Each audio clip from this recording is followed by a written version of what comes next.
You can download my latest song, Shamanic Soul Chanting, and other mantra tracks from my website, JasonGallant.ca. So today I thought I'd talk to you about shame. Shame, which is nothing other than just a sensation in the body, the emotional body. You're feeling it somewhere, and it's just a sensation. It's called shame, right? Now, there are many people that live their entire life in avoidance of this one experience called shame. They won't connect to anyone because connection brings up a deeper level of feeling, which will bring up the shame. And so they will avoid connecting to anyone as well. I've actually seen people avoid connecting to anyone. Even when they're in the room with you, they got to be constantly moving, constantly doing. They have to be doing something, whether it's addictive behavior or whether it's just action for the sake of action itself. It's all because they're avoiding one sensation that has no power to harm them in any way, shape, or form, and it's called shame. Sometimes shame can be first started, or first experienced through some sort of traumatic event. But really what shame is a closing of your energetic barrier or your energetic body. You're actually closing when your chakra's up, and then anytime energy hits that chakra, it gives you the sensation of shame. But it doesn't mean that the sensation of shame is telling you the truth. It doesn't mean that it has anything to do with reality whatsoever. It's kind of like me closing my eyes and saying, it's always dark, it's always dark. It's the exact same thing. It's caused by your closing up. It's not caused by the situation in front of you. There are some yogis that do aggressive measures. They do very aggressive things in order to confront shame and realize that it's not the truth. I'm not asking you to do any of these things that they do, but they've realized that this is just a sensation. It has nothing to do with reality.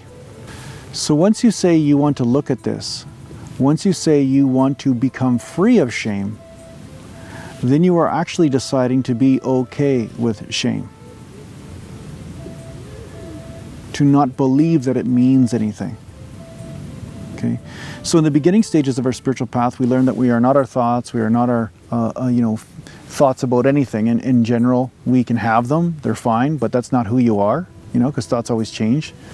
You go a little crazy if you think you're your thoughts, and your thoughts are, oh, look, a fly. The thoughts are going all over the place. But at some point, you also will notice that you are not your feelings. And what I mean by this is I mean the feeling that you carry into every single circumstance. Not the genuine feeling, not the actual genuine experience of a moment, but the experience of emotional pain that you bring into certain similar circumstances, okay? So sometimes people, if they have a shame paradigm, they'll bring into every relationship, whenever it gets intimate, oh, the shame comes up. Or when they are ridiculed publicly somehow, boom, shame comes up. That they can't take any sort of criticism or any sort of connection through presence. It can show up in many different ways. Some people have different reasons for the shame, but the truth is that the shame is just nothing more than an experience which cannot harm you. It can't do anything to you. And the difference between a spiritual master and somebody that's living strongly in the ego is a spiritual master will sit with that experience as it's there and not believe it and not react to it. Not flinch from it, not run away from it, not try to avoid it. A spiritual master will realize that it's just an experience in how my energies or my illusions have gotten tied up, and if I sit with it long enough, it will reveal what it truly is. It's like this with all forms of suffering, really. But there are certain sufferings that you'll say, I know I'm not that, no problem, I won't fall for that trick. But then, of course, there are the ones that you're like, that one's definitely real. That type of suffering is definitely real. And for me, that was boredom. When I first started the path, a long time ago, I would believe boredom. I didn't believe grief, I didn't believe anger, I didn't believe irritation, I didn't believe, that kind of stuff. But when boredom came, I thought, okay, well, this is a reasonable one to believe. This is something that must be real, right?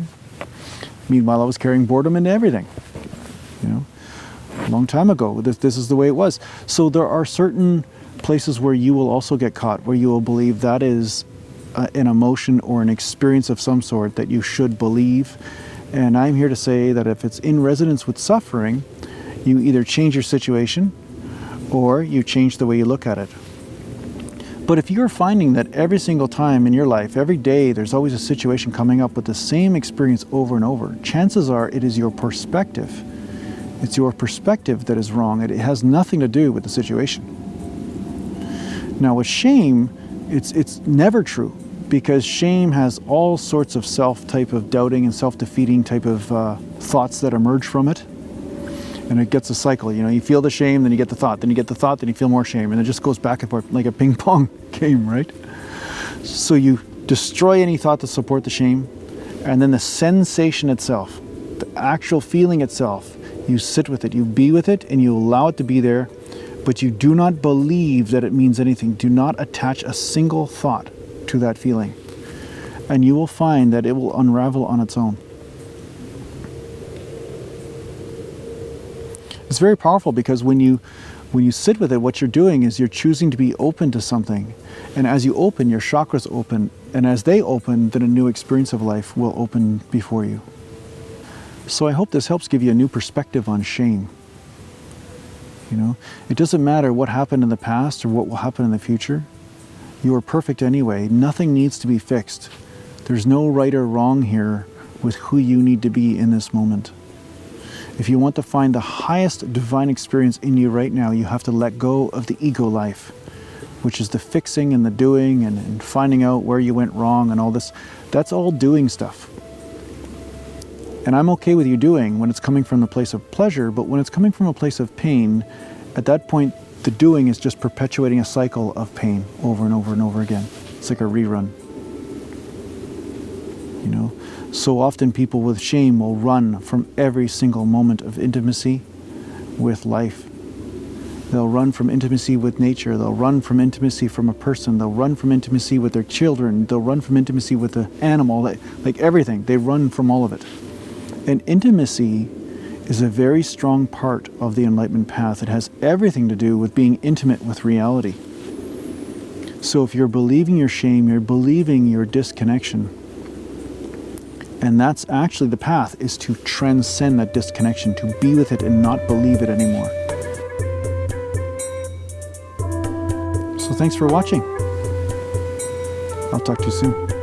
So thanks for supporting my work. And I also want to let you know I also have another YouTube channel called Jason Gallant Music. And there I will be uploading meditation and music tracks. And feel free to listen in, and you can also access those tracks on my website at jasongallant.ca in case you want to download them for your iPhone or iPod or something like that. Okay? So thanks again, and I'll talk to you soon.